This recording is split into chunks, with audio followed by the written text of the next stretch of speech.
Good evening friend. मैं आशा करता हूं कि आप सभी लोगों की प्रतियोगिता परीक्षाओं की तैयारी बहुत अच्छी चल रही होगी।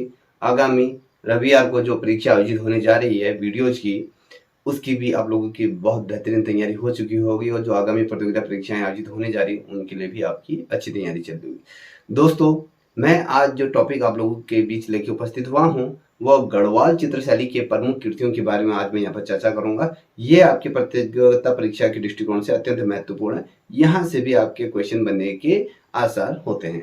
आइए शुरुआत करते हैं। देखिए दोस्तों, हमें समझना होगा कि गढ़वाल चित्रशैली की प्रमुख कृतियां कौन कौन सी हैं, उनसे किस प्रकार से क्वेश्चन पूछा जाता है। देखिए, पहले तो मैं बताता हूं कि कौन से ऐसे कलाकार रहे हैं और साथ ही किस वर्ष उनके द्वारा उस कृति को बनाया गया है और वो कृति का क्या नाम है। ठीक है, आप लोगों को मैं बता दूं, उत्तराखंड के बहुत अधिक प्रसिद्ध डॉक्टर कुमार स्वामी का नाम आपने सुना होगा।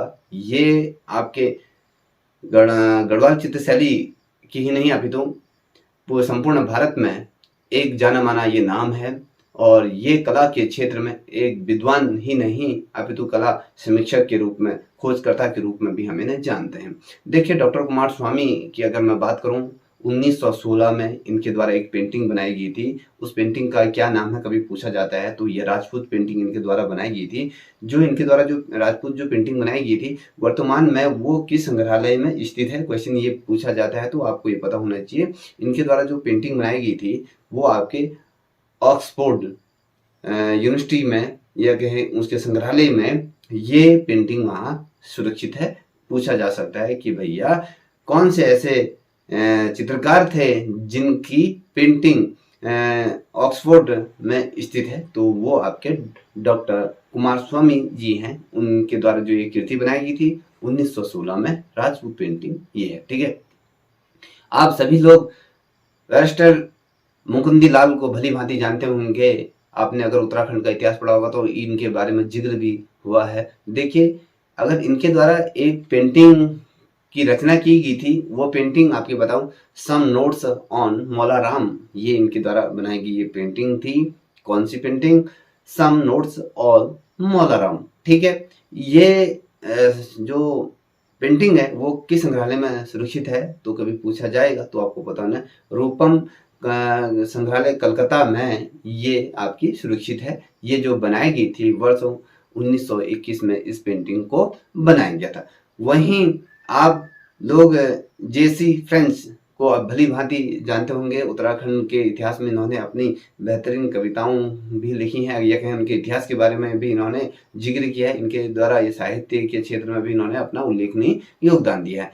इनके द्वारा 1931 में हिमालयन आर्ट, याद रखिएगा, हिमालयन आर्ट पेंटिंग किसके द्वारा बनाई गई है तो आपको पता होना है, जेसी फ्रेंच द्वारा इस पेंटिंग को बनाया गया। और ये हिमालयन जो आर्ट है ये किस संग्रहालय में वर्तमान में सुरक्षित है ये पूछा जा सकता है तो आपको पता होना चाहिए। जो ये सुरक्षित है, लंदन संग्रहालय में ये सुरक्षित है और लंदन से ही इसका क्या हुआ था, प्रकाशन हुआ था। किसका? हिमालयन आर्ट पेंटिंग का जो प्रकाशन हुआ था, या इनके द्वारा जो कृतियां लिखी गई थी, हिमालयन आर्ट इनके द्वारा लिखी गई बेहतरीन पुस्तक है। इस पुस्तक को आप पढ़िएगा। देखिए, हिमालयन आर्ट जो प्रकाशन हुआ था वो आपके लंदन से इसका प्रकाशन हुआ था। ठीक है, ये बहुत ज्यादा महत्वपूर्ण है, इसे आप समझ लीजिएगा। निश्चित रूप से यहाँ ये वाला क्वेश्चन आपका बन सकता है। अगर हम बात करें दूसरी ओर, वी आर्चर हैं, उन्होंने 1954 में, वी आर्चर 1954 में गढ़वाल पेंटिंग पर एक पुस्तक इनके द्वारा रचा गई और गढ़वाल पेंटिंग भी बनाई गई थी। ठीक है, अब गढ़वाल पेंटिंग पर जो पुस्तक रची गई थी या उनके द्वारा जो उस पे अपने जो तमाम चीजों का व्यक्तित्व दिया गया था, ये प्रकाशन कहाँ से हुआ था गढ़वाल पेंटिंग का तो आपको पता होना चाहिए। ये जो प्रकाशन हुआ था आपके लंदन से ही ये भी हुई थी। जो आपके हिमालयन आर्ट का जो प्रकाशन हुआ था जो लंदन से 1954 में, और वहीं अगर मैं बात करूँ, सॉरी, 1931 में आपका हिमालयन आर्ट का प्रकाशन आपके लंदन से हुआ था। वी आर्चर की द्वारा जो गढ़वाल पेंटिंग जो पुस्तक लिखी गई है और जो गढ़वाल पेंटिंग जो पेंटिंग भी बनाई गई है वो उसका भी प्रकाशन आपके लंदन से ये हुआ था। ठीक है, अब बात करते हैं महत्वपूर्ण ये भी साहित्यकार हैं, ये पेंटर के तौर पे भी इन्हें भी जाने जाते हैं। ये ज़्यादा से ज़्यादा अगर हम इनके बारे में कहें, ये एक साहित्यकार भी ये रहे हैं। अगर इनका योगदान की अगर हम बात करें, ये केशोरी लाल वैद्य इनका नाम है।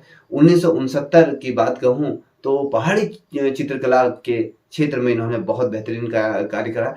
आपको एक बता दूं, पहाड़ी चित्र शैली आपके मुगल शैली के बाद जिस शैली का निर्माण हुआ, या कहें राजस्थानी शैली के मिश्रण के बाद जो शैली का उदय हुआ, वो आपके पहाड़ी शैली। अब पहाड़ी शैली नाम क्यों पड़ा? पहाड़ों पर पनपी शैली को ही पहाड़ी शैली का नाम दिया गया है। इसका जो केंद्र की अगर मैं बात करूं, ये जो केंद्र है दोस्तों, इसका कांगड़ा इसका केंद्र है और इसे पहाड़ी कलम के नाम से भी जाना जाता है। देखिए, पहाड़ी चित्रकला अपने आप में बहुत विशेष है। पहाड़ों पर पनपी और पहाड़ी वादियों का इसमें क्या है, अंकन किया गया है। और ये जो पहाड़ों उन पे जो जो चित्रकारों ने जो आश्रय लिया था, और आश्रयकर्ता के तौर पे जब इन्होंने पहाड़ी चित्रों का जब प्रारंभ किया, तो वो दौर आपका पहाड़ी कला के रूप में जाना गया।